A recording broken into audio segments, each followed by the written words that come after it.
pledge allegiance to the flag of the United States of America and to the republic for which it stands, one nation, under God, indivisible, with liberty and justice for all. Oh, we do the roll call. John Roche, Here. Amanda Durkee, Here. James Donahue, Here. Taylor Boucher, Not be here. Ella Collins, Here. Christina Durkee, Not be. John Giuliano, Not be. Tim Clark. Here. Any community comments? No. So we get some. Yeah. Yeah, I do. I was gonna call you today. That often pass. You fill out a speakerphone? All right, so we're gonna get right to business then. Personnel. Need a motion to appoint Melissa Rosenthal as co-advisor for the Key Club 2022-2023 school year effective September 1, 2022, pay rate of $150. Need a motion? James, Second. Tim, any discussion? All in favor? Aye. Good.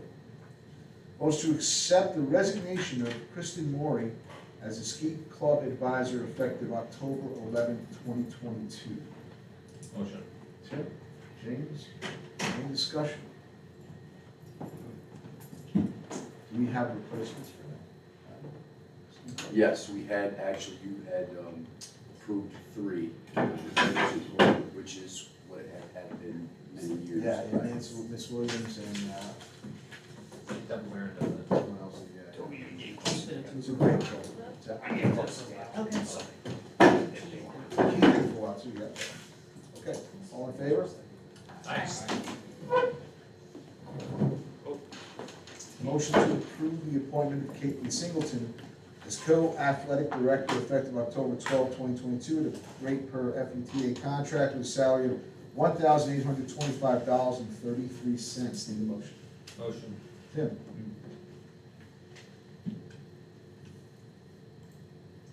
Amanda, any discussion? Just a quick, question or just comment for us in moving forward.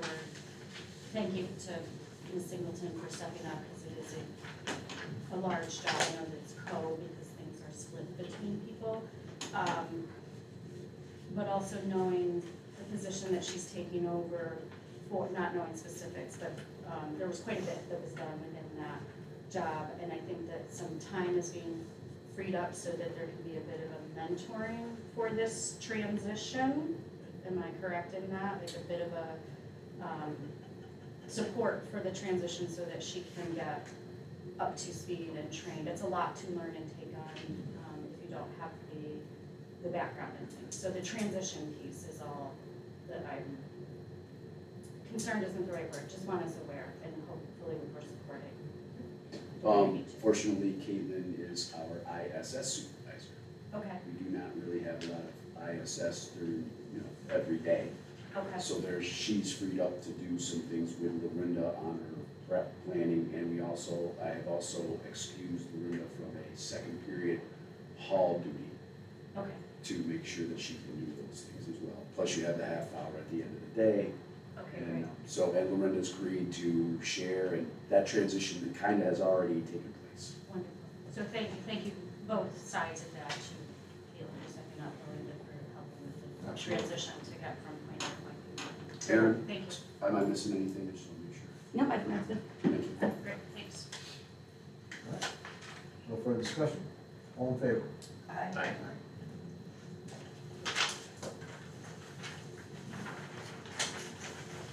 All right, all coaching appointments are made pending completion and verification of all required coaching credentials. The stipend per FETA contract commensurate with the experience and no other salary or benefits. All coaching and extracurricular requirements are subject to reduction pending final student enrollment numbers and pending the outcome of any potential mergers and emergency school closings. Need a motion to appoint Jason Brayman as boys junior varsity coach effective October 26, 2022 at a rate for FETA contract, salary $3,841. Motion. Tim? Amanda? Any discussion? Can I ask how many applications there were? How many interviews were held For boys, for boys? CCR only? I think he For was our boys. only. Okay. Yes. Okay. We had a couple of other people apply I who knew did that, not that's why I was come. curious how he interviewed. They did not Yeah. come to their Okay, interviews. thanks. We had And three, do they no, all have credentials, all have their credentials? Jason, Yeah, yes. yeah. A couple of other people here at starting will be having to start their, what is it, The phase one, the phase one, and once they start that, they're eligible. Right, as long as they get the first aid, right, as long as they get that certification. Yep. and they'll have that they'll have the Okay. first aid and CPR with them. Yeah, I just want to make sure. All in favor? Aye. Aye. Motion to appoint Hillary Potter as girls varsity basketball coach effective October 26, 2022, to rate per FETA contract, salary $4,383. Motion. Amanda, any discussion? Yeah, can I ask credentials on that one? She's coached before, years ago. She played in high school and in college. And this is a merger with Argyle. So, they've hired a head coach, so she will be, the Fort Edward representative Okay. in that kind of pairing. That works. And how many applications went for the girls? I think total, maybe there was it 6? The three we have here, And then a few and people then who three didn't, from the outside. Okay, and a Same few thing. people didn't come, yeah. And then we had 3 no-shows, which Yep, were the 3. that's what I was- Yeah. okay. Oh, Yep, all set. Tis the time. all in favor? Aye. Motion to appoint Caitlin Singleton as girls junior varsity basketball coach effective October 26, 2022, to rate per FETA contract, salary $3,849. Motion. Motion. Tim. Amanda. Any discussion? All in favor? Aye. And a motion to appoint Paige Toomey as girls modified coach effective October 26, 2022, to rate per FETA contract, salary $3,472. James. And Ellen, any discussion? All in favor? Aye. Good. Thank you to everyone stepping up to those coaching positions, we appreciate it. Can I ask clarification? The first, I guess I've paid attention, but I haven't really paid attention. Does that make sense? Can you clarify the first paragraph? Like, what does that kind of mean in general terms? The reason why that's there is because there have been some questions in the past when we've appointed coaches and the season never happened due to whatever pandemic related or something related happened. And because we did not have a season but appointed coaches, there were questions as to whether those salaries or stipends had to be paid. So to clarify that point, we added that wording. So let me give you the scenario that we have right now. The numbers are tight at all levels. Modified, let's just talk about girls quick. Girls wise, we're set. We don't have to merge with Argyle for the girls. The JV and the varsity are in question. Meaning, I think we have potentially 7, they have potentially 8, so 15 between the 2 levels, which again is 8 and 7. You know, it's not a round number, so 8 at ones, which again is a tight number. Now, we haven't started the tryouts lab or anything like that, so my question is, some fall off, some have not, now all of a sudden we don't have one team. What happens in those scenarios? Because that has to do with negotiation, it's probably better discussed in executive. Understood. But remember also, if there's 15, it doesn't, if you had 7 varsity, 8 JV, it doesn't prohibit the JVs jumping up to play varsity if you want to, they can go back, so that's okay. Modified can't. Once they're at that level, if they move up, they gotta stay, Mhm. according to state.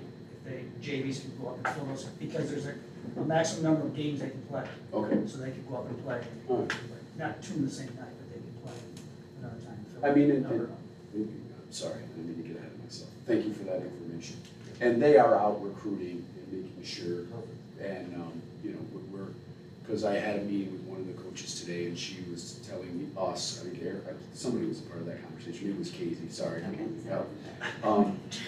Sorry.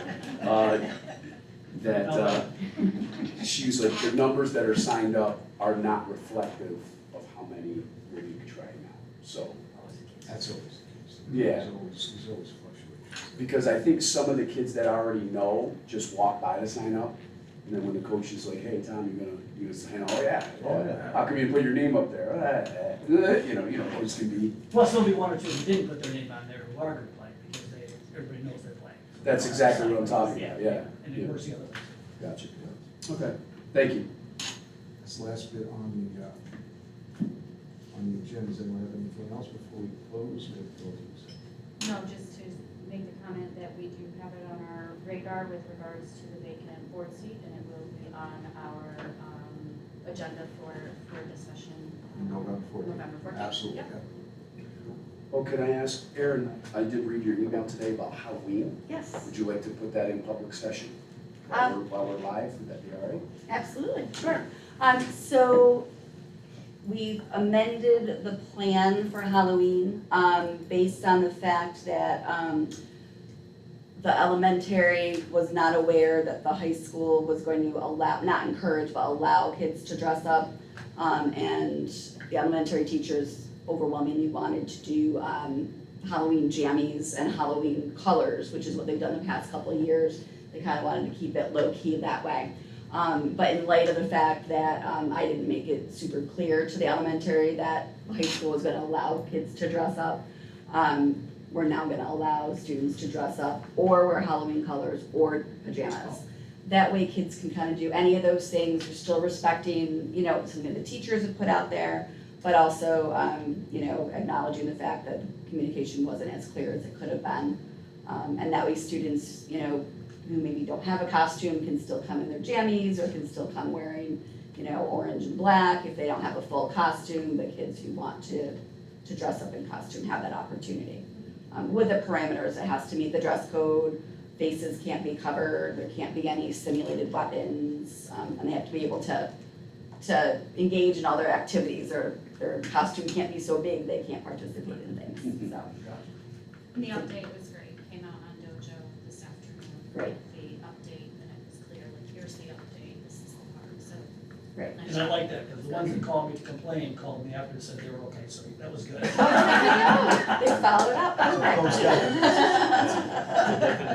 Covering the faces and include face paint. Yes, Just masks. yes, But yep, thank you for circling back on that also, course. because I think that, you know, you had a good plan in place, but then there were some concerns brought and circled back to it, and so, yeah, good. thanks. Very nice. Mhm. Thank you. Thank you, Timely, Ms. Russo. timely. Of course. I need a motion to enter into executive session, discuss matters referring to negotiations with a specific entity as well as the employment of specific individuals. Motion. James. Board of Education members and other individuals invited to executive session are reminded that all matters discussed during executive session must be kept in the strictest confidence. All in favor? Aye. All right, we're going to exec, folk. We don't expect to do any business when we get out. But we will turn on the cameras when we do come back. And if you guys would join us for exec. Sure. Just for that. Yeah. Are you going to join us as well? You want me, You're awesome. I'm all set.